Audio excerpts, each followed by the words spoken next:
buenos días a todos ustedes.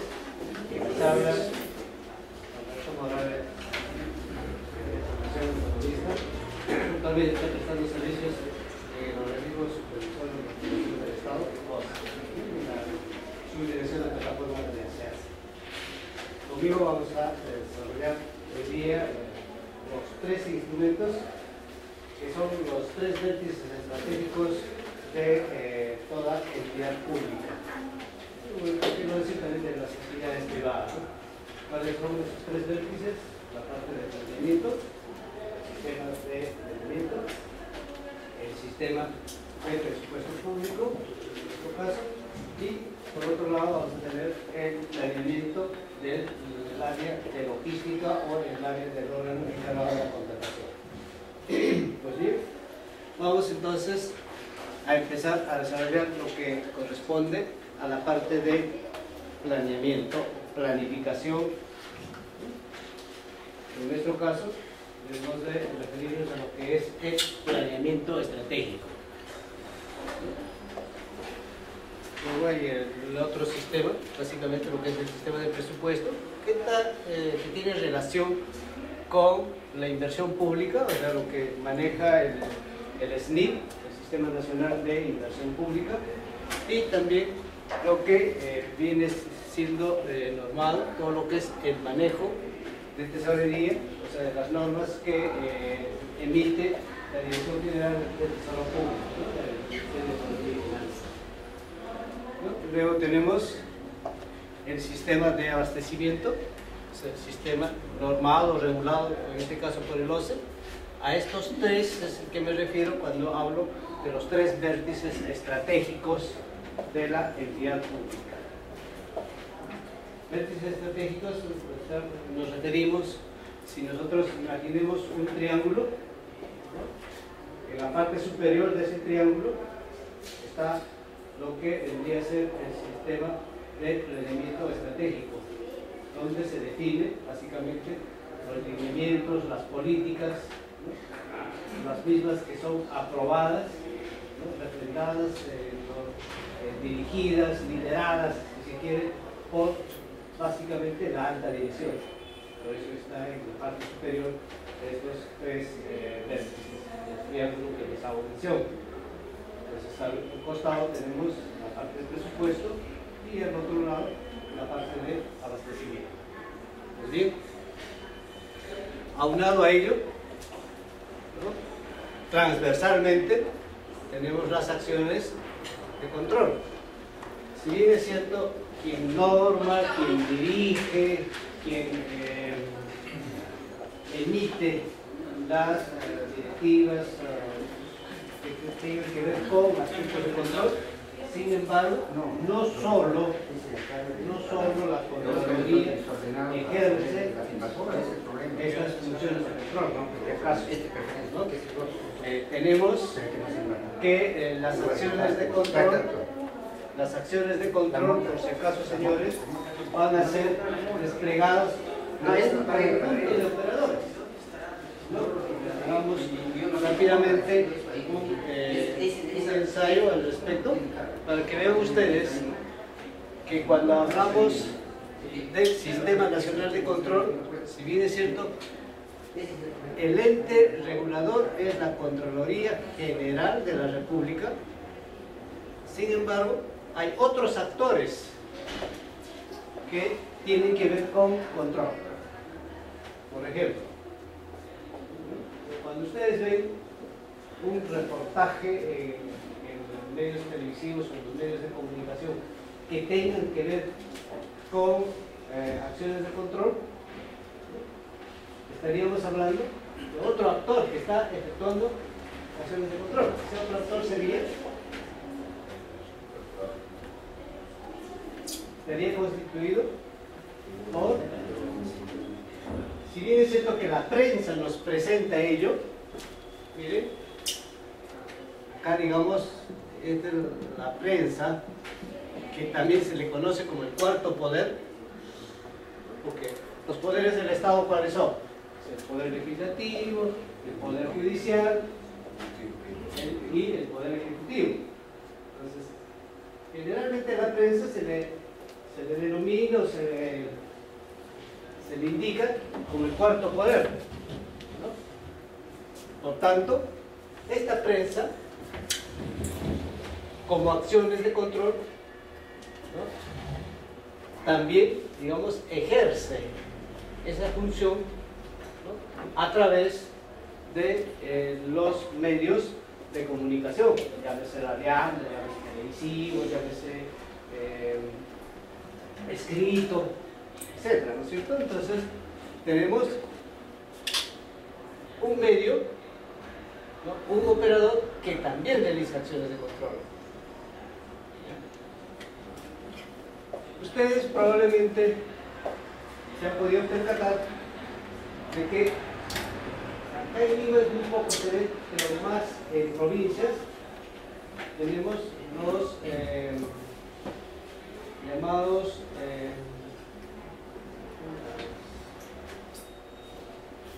vigilancia ciudadana, los centros de vigilancia ciudadana.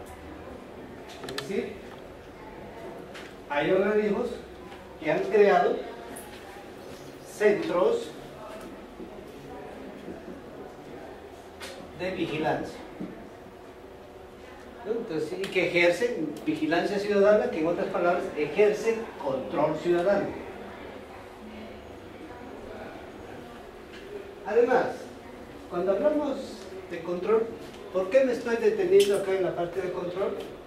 Porque he visto en las diapositivas, no hay ya diapositivas expresas sobre cuestiones de control, que sin embargo quiero anticiparles cómo posteriormente vamos a ver que sea el planeamiento, el presupuesto y el abastecimiento, estos actores que vamos a denunciar, todos de una u otra manera van a tener relación, sus acciones de control van a tener que ver con el planeamiento, van a tener que ver con el presupuesto y van a tener que ver con el abastecimiento. Entonces, tenemos que nosotros tener centrado quiénes son los que finalmente ejercen control. ¿Ya? Si estamos hablando, por ejemplo, de control a una entidad pública, esta entidad pública va a tener que rendir cuentas a un conjunto de instituciones que finalmente realizan control, ejercen funciones de control. A ver, aquí, ¿a qué entidades o instituciones? Las entidades públicas realizan informes o efectúan informes por medidas de control. Uno de ellos es el OCE. El OCE. Otros será de esta, pero que formaría parte de la propia entidad o su representante. ¿Cuáles son ellos? Sus organismos de control interno. Si hablamos de una entidad que forma parte del sector defensa, además de los que tiene sus inspectorías, ¿no? La inspectoría. Si estamos hablando de una municipalidad o de un gobierno regional, su órgano de control o sus fiscalizadores lo constituyen ¿quiénes?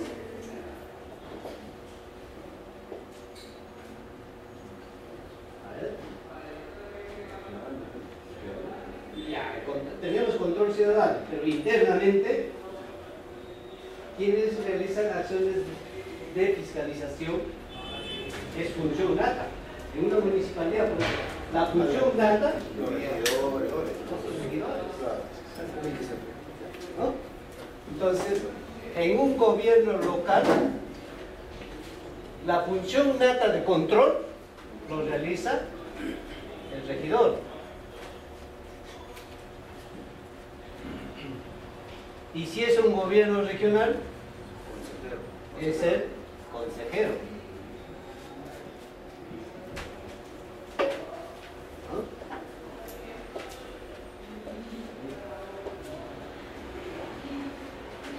Cuando nosotros tenemos que presentar informes que nos piden en el Poder Legislativo, ¿quién está realizando ahí acciones de control? Basémonos en un último reporte de la Contraloría, que está en los medios, que indican de que cierta entidad del Estado ha realizado, ¿no?, acciones que han meritado un informe por parte de la Contraloría General de la República y que ha sido derivado a una comisión del Congreso. Entonces, ¿quién está realizando ahí la acción de control? ¿No? ¿O por qué ha derivado la Contraloría? Mire, la Contraloría ha tenido que derivar ese informe al Congreso. ¿Por qué? Porque el Poder Legislativo, a través de nuestros congresistas, tienen también función, ¿no?, que tiene que ver con fiscalización o que tiene que ver con control.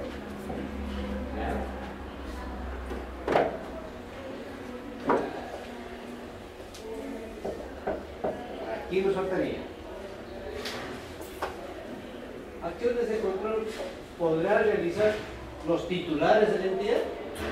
¿O realizan los titulares de la entidad? El titular de la entidad, que es si bien es cierto, es el ejecutivo, máximo representante, sin embargo, también tiene función, ¿no?, dentro de ellos, acciones de control. Entonces son los titulares de la entidad. Bien, entonces debemos dejar en claro que cuando hablamos de acciones de control, si bien es cierto, el organismo nato, el organismo rector, el organismo responsable de todo lo que implica, digamos, acciones de control, es la Contraloría General de la República. Sin embargo, tenemos que todos nosotros tener en cuenta que no solamente ella nos realiza acciones de control, sino también tenemos otras instancias que tienen que ver con este tema.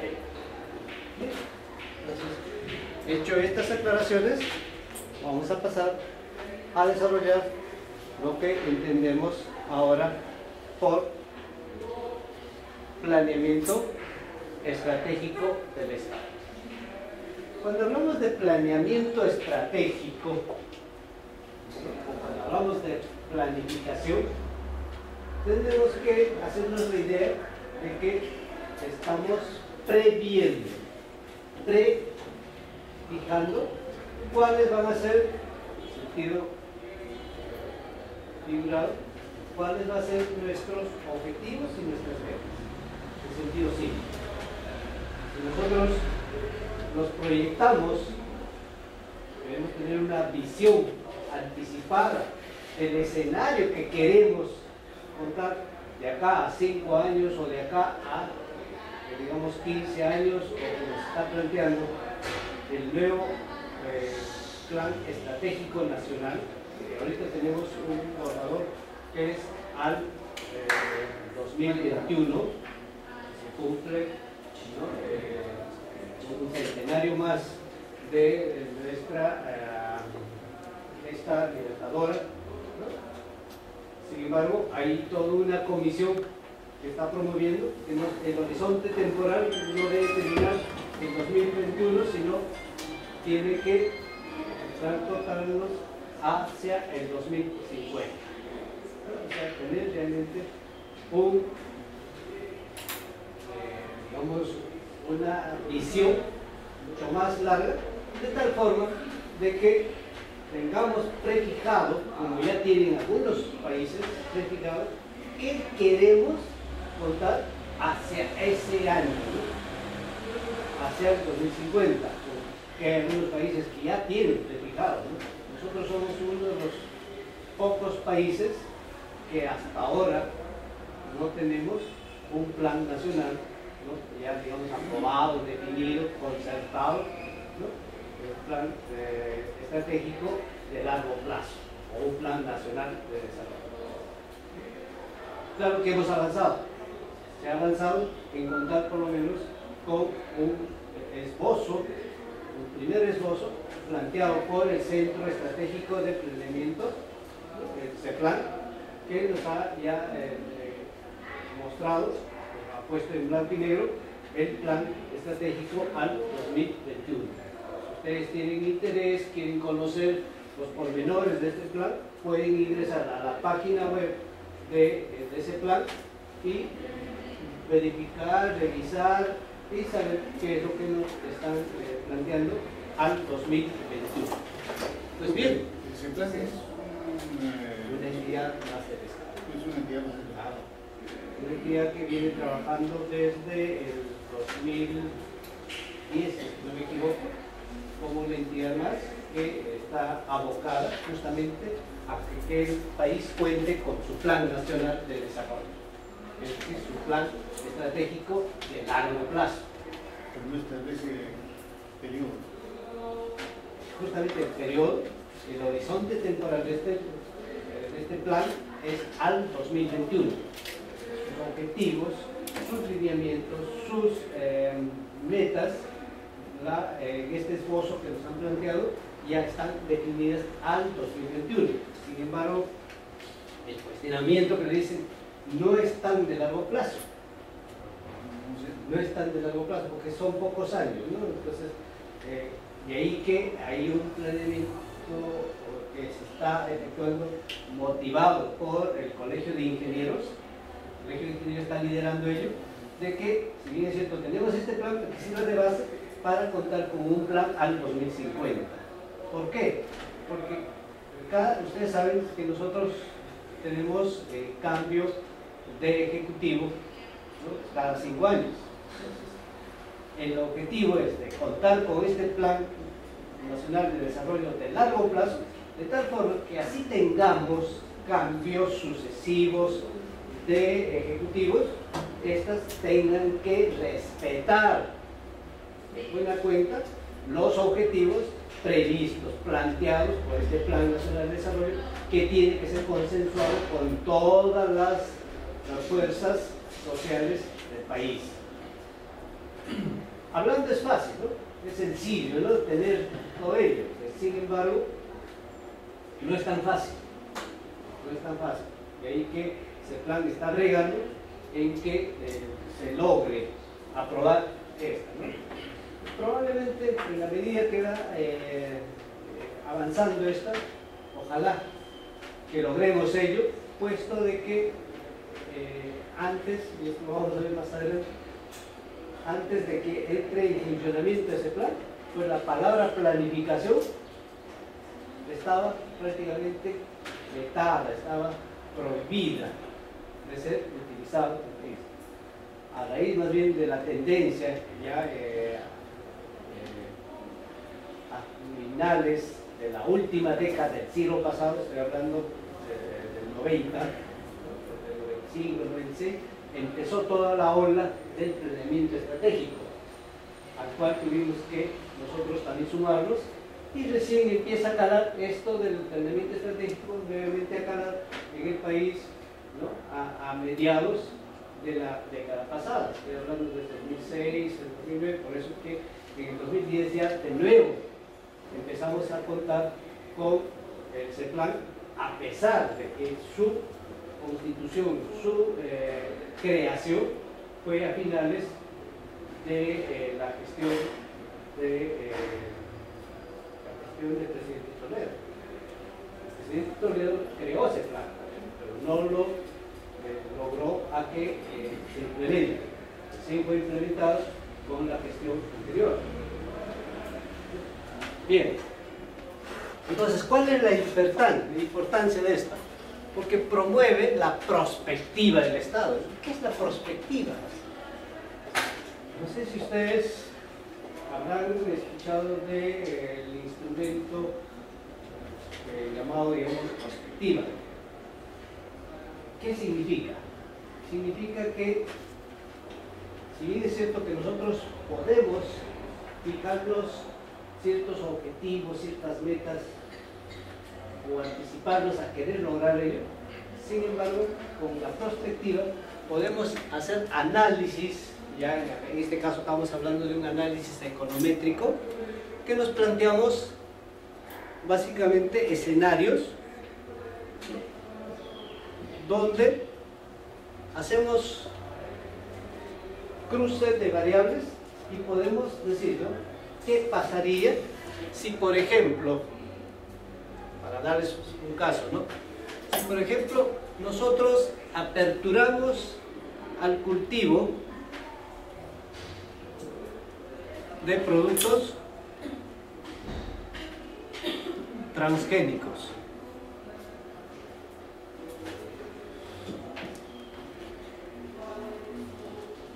Para los que más o menos quieren hacerse una idea de lo que estoy hablando. ¿Qué es un producto transgénico? Es un producto que genéticamente está modificado de tal forma de que sea